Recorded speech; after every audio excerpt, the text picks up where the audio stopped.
Halo, halo, apa kabar Anda semua? Ketemu lagi kita di akhir pekan ya.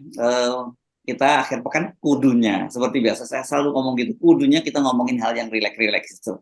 Tapi kelihatannya hidup di Indonesia ini sekarang ini Bung Rocky kita akhir pekan pun sebelum kita nggak bisa terlalu santai ya, karena banyak sekali peristiwa-peristiwa politik yang menyedot perhatian publik dan ya mau nggak mau mesti kita diskusikan Bung Rocky.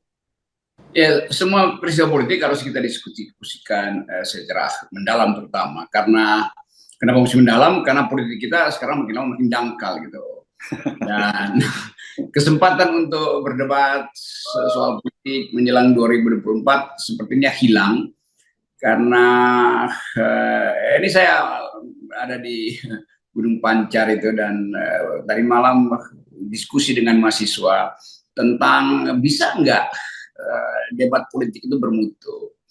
Saya bilang kita punya 17 partai mau berdebat selama 75 hari. Itu artinya satu partai itu saya hitung cuma 4,5 hari efektif kampanyenya kan. Jadi bagaimana mungkin 4,5 hari per partai itu mau mendalami soal-soal politik masa depan tuh. Jadi dari segi teknis itu udah nggak mungkin itu. Nah, mahasiswa berupaya untuk meminta KPU bikin debat di kampus karena KPU larang debat di kampus. Sudah itu soal bagus. Tetapi itu pikiran mahasiswa, pikiran elit lain lagi, itu menunda pemilu kan. Demikian juga soal-soal yang teknis mungkin yang tadi menyebalkan, tapi kita bisa bahas itu masalah kita. Iya, iya. Makanya itu banyak sekali yang bertanya pada saya gitu, kenapa FNN tidak menyoroti khusus soal ada partai baru dan sebagainya gitu. Terus saya tanya, memang serius itu partai-partai baru bisa berlagak pada pemilu? Karena itu dari situ aja kan tadi Anda sebut cuma 4,5 hari mereka diberi kesempatan dengan waktu yang pendek. Ini kan sebenarnya menunjukkan betapa pemerintah itu melalui KPU mendesain bahwa ini bukan soal yang serius gitu ya, bahwa bagaimana publik memahami pilihan-pilihan partainya gitu. Sama halnya dengan juga lu nggak perlu penting lihat visi dan misi gitu, yang penting lihat elektabilitas gitu. Ya itu artinya kan mestinya visi dan misi diperdebatkan panjang. Ini dalam 75 hari 17 partai berebut publik untuk mengucapkan visinya. Bagaimana dalam 75 hari ada 17 partai berebut? Itu artinya setiap partai cuma kebagian 4,5 hari. Nah, visi apa yang bisa dimenangkan dalam kampanye 4,5 hari per partai? Itu artinya lebih baik kirim amplop daripada kirim visi dan misi kan. Jadi ini juga kita bayangkan bahwa memang nggak bermutu pemilu hari ini kan. Jadi kalau pemilu yang lalu masih berapa 120 hari atau 4 bulan itu kan kampanye. Ini betul-betul dan dilarang untuk memulai kampanye yang bahkan cuma sosialisasi itu. Tunggu aja periode resminya itu cuma 75 hari dibagi 17 partai. Jadi dibayangkan misalnya kualitas pemilu nanti itu. Nah, kita mesti anggap ini juga desain yang memang dimaksudkan supaya rakyat jadi dungu aja deh supaya gampang dikasih amplop. Kira-kira itu problem. Ya, saya sampai sekarang jujur belum bisa memahami terminologi mencuri start kampanye itu ya. Karena saya kira kan bagian apa pengertian kampanye itu, dan kalau boleh hanya kampanye selama masa kampanye. Saya kira sebenarnya selama sepanjang masa orang partai-partai politik, para tokoh-tokoh politik boleh berkampanye dalam pengertian dia mensosialisasikan ide-ide gagasannya, visinya. Yang nggak boleh mungkin yang perlu dilarang itu ada aturan tempat-tempat yang tidak boleh digunakan untuk kampanye, misalnya lembaga pendidikan. Kalau pendidikan mungkin SMA ke bawah saya kira ya. Kalau di kampus tuh justru malah kita dorong kan begitu ya Bung Rocky, tempat-tempat ibadah mungkin itu yang memang kita sepakati. Tapi kalau masa kampanye harusnya kan bisa terus-menerus. Itu namanya mencuri start. Kalau startnya memang nggak cuma 75 hari. Jadi kalau dia mencuri start itu, istilah itu kan mesti di dalam periode. Ini kan di luar periode. Jadi ada ketakutan orang untuk melihat kampanye di luar jadwal. Terus setiap hari mesti partai putih yang udah berkampanye. Dan sekarang kita cuma lihat menunggu nanti Ganjar versus Anies. Ya partai politiknya juga nggak tahu kan isi pikirannya kan. Anggota legislatif juga mesti berkampanye karena mereka yang akan buat regulasi itu. Jadi terlihat betul bahwa ya gampang aja nggak akan ada pemilu yang berkualitas. Karena itu akan dibuat sedemikian rupa supaya penundaan perpanjangan pemilu itu bisa diloloskan dan mungkin akan ada perpu penundaan pemilu. Jadi kalau kita bayangkan tuntutan mahasiswa supaya debat yang berkualitas itu pasti batal. Karena orang berpikir kalau debat berkualitas ya pasti yang diterima di kampus cuma Anies, kira-kira dia orang kampus kira-kira. Jadi ini juga kecurigaan-kecurigaan yang nggak masuk akal. Sementara KPU udah kehilangan moral karena beberapa kasus 2 hari lalu tuh yang menganggap KPU udah curang. Jadi sekali lagi kita masuk dalam tahun politik di mana kedangkalan itu justru jadi disebarluaskan, kedangkalan politik. Nah itu pentingnya kita di FNN selalu mengembalikan uraian politik itu dalam kedalaman untuk mengatasi kedangkalan para politisi.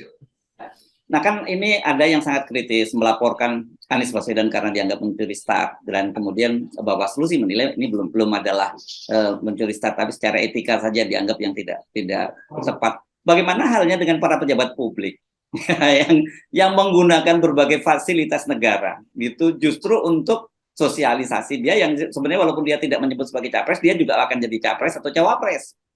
Kenapa nggak itu yang betul loh? Dia bukan mencuri start, mencuri waktu yang harusnya dialokasikan publik, mencuri fasilitas, semuanya dia udah curi itu. Tapi karena sorotannya pada Anies, dianggap Anies mencuri start. Sebagai apa? Sebagai calon presiden. Koalisinya aja belum sepakat tuh apa masalahnya? Jadi terbaca memang psikologi kecemasan, dan itu yang membuat orang merasa ya pemilu pasti akan dibuat curang supaya menjegal Anies.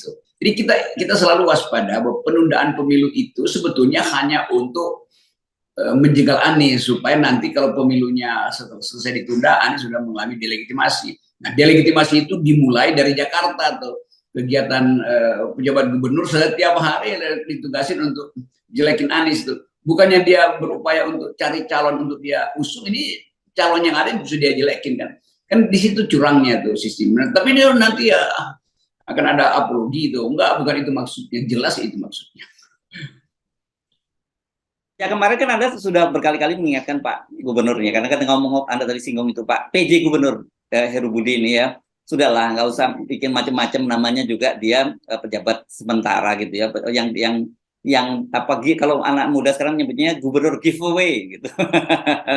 Tapi alih-alih kalau memang targetnya dia mendowngrade Anies, yang terjadi itu malah ini bisa backfire nih kalau saya amati Bung Rocky. Banyak sekali kebijakan-kebijakan dia yang sekarang ini justru dipersoalkan bukan hanya oleh oleh pendukung Anies, tapi juga oleh pendukung Pak Jokowi. Yang terbaru ini yang sekarang saya lihat viral sekali di media sosial ini, ada namanya kebijakan dia menghentikan ini apa namanya ya, PJLP. Saya mesti baca ini, ribuan petugas PJLP DKI menangis gara-gara pejabat gubernur Heru rakyat kecil bakal jadi pengangguran semua. Rupanya begini, PJLP itu penyedia jasa lainnya perorangan. Ini arti kayak semacam tenaga kontrak ya di kantor-kantor pemerintah Pemprov DKI itu sekarang dibatasi usianya itu sampai 56 tahun. Ya, dia artinya mereka yang sekarang berusia menjelang 56 tahun atau yang sudah lewat 56 tahun berarti tahun 2023 akan jadi penganggur. Wah, ini Anda bayangkan, ini mereka ini kan orang yang punya pensiun apa, Bung? Kalau tiba-tiba dikasih tahu besok lu berhenti ya, lu pensiun ya, dan itu nggak saya kira nggak ada pesangon atau pensiun gitu. Kemarin saya naik pesawat dari Banda Aceh ke Jakarta. Pramugarinya justru direkrut dari yang udah berusia tuh kan. Jadi sebetulnya apa poinnya itu pakai usia kan? Itu juga menghina orang tua tuh, termasuk saya nih, karena nggak bisa lagi mendaftar di DKI itu kan. Jadi sebetulnya justru dalam keadaan ekonomi yang sulit, mestinya government itu spend itu kan intinya begitu tuh, supaya ada daya beli dari kalangan tua ini atau kalangan yang dia sebenarnya bukan tua, kan dia punya keahlian tuh. Tetapi sangat mungkin karena itu kebijakan Anies di awal rekrut supaya ya mungkin jadi petugas di taman-taman kota itu kan nggak perlu anak muda kan, justru petugas di taman kota itu harus orang yang tua supaya berwibawa tuh di taman-taman kota yang dibuat Anies untuk nerangin kebersihan tuh.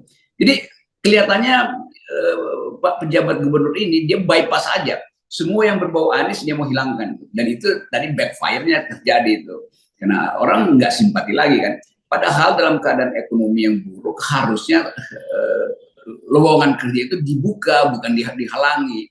Ini nggak paham juga dia public policy dalam keadaan darurat kan dia mesti bikin counter cycle itu, mesti melawan kebiasaan itu. Jadi ya sistem ekonomi yang berkali-kali jadi pelajaran di dalam kebijakan publik, yaitu state spending dikeluarin supaya rakyat ada kerjaan, mau kerja apapun, mau dia tua mau muda, yang penting dia ada kerjaan, supaya harga dirinya ada, daya belinya ada kan, supaya ekonomi tumbuh kan. Jadi nggak paham juga nih pejabat gubernur tentang fungsi jabatan dia untuk menciptakan gairah ekonomi di ibu kota. Ya, Anda tadi benar tuh. Kalau pramugari, saya juga pernah naik American Airlines, yes. Kalau sekali-kali dapat itu banyak sekali pramugari yang sudah sangat senior-senior yang kalau kita bayangkan kan biasanya pramugari itu yang cantik, yang masih bodinya seksi. Kalau American Airlines nggak ada sama sekali, dan di sana itu dianggap itu diskriminasi kalau persoalan itu. Di Jepang saya kira Bung Rocky Anda melihat di stasiun kereta banyak sekali pekerja senior ya. Ya, bekerja senior yang ya bahkan munggut puntung rokok yang biasanya dibuang oleh orang Asia kalau ke Jepang tuh diam-diam di pojok-pojok pohon kecil yang merokok. Tapi nanti ada orang yang secara resmi dia pungut aja tuh. Dan mungkin dia ditugaskan untuk pungut. Ada yang ditugaskan untuk kasih penalti. Jadi pekerjaan di ibu kota itu banyak betul. Dan mereka yang disebut penganggur sebetulnya punya potensi untuk membersihkan ibu kota, menjaga keamanan. Dan itu fungsi dari orang yang udah berusia tuh. Jadi gubernur nggak mengerti bahwa bonus demografi itu bukan sekedar anak mudanya, tetapi kelebihan tenaga kerja yang bermutu itu yang memungkinkan ekonomi ditumbuhkan tuh. Jadi bonus demografi untuk kalangan yang udah berusia kan udah sama aja tuh prinsipnya kan. Saya kira kita mudah-mudahan aja ini ada perubahan ya, karena ini ramai sekali di media sosial kebijakan itu. Saya kira tidak perlu ya, karena satu jelas dia akan makin merugikan citra Pak Jokowi. Pengangguran akan bertambah. Dan orang-orang seperti, dan kita rumusnya seperti ya, saya baku, kalau ada pengangguran bertambah, itu pasti krisis sosial akan muncul, kejahatan juga akan muncul gitu. Dan ini yang kayak saya kira mungkin tidak disadari oleh Pak Gubernur gitu, hanya sekedar main potong aja berbagai kebijakan. Ini gubernur yang mungkin dia sekedar ditugaskan untuk memeriksa yang mana yang bisa mengurangi antusiasme pada Anies kan. Kan orang nggak mengerti ini fungsi gubernur apa kan. Kan selalu ada semacam dalil di dalam keadaan ekonomi memburuk, maka lakukan apa yang disebut Keynesian, kebijakan Keynesian, yaitu state spending tuh. Itu yang bahkan di Amerika orang anggap bahwa tetap Keynes itu penting, karena dalam keadaan resesi ekonomi mending negara itu keluarin uang supaya ada pekerjaan kan. Itu nanti impactnya juga adalah pemerataan hasil pertumbuhan ekonomi. Jadi kalau misalnya seorang pejabat itu sekedar berpikir untuk menerima perintah atasannya, dia nggak mengerti bahwa rakyat jengkel dengan soal-soal semacam itu. Dua orang tua diberhentikan, itu tiga anaknya akan jadi oposan pada Jokowi kan itu intinya tuh. Jadi dia nggak paham tuh impact negatif dari kebijakan yang dulu itu.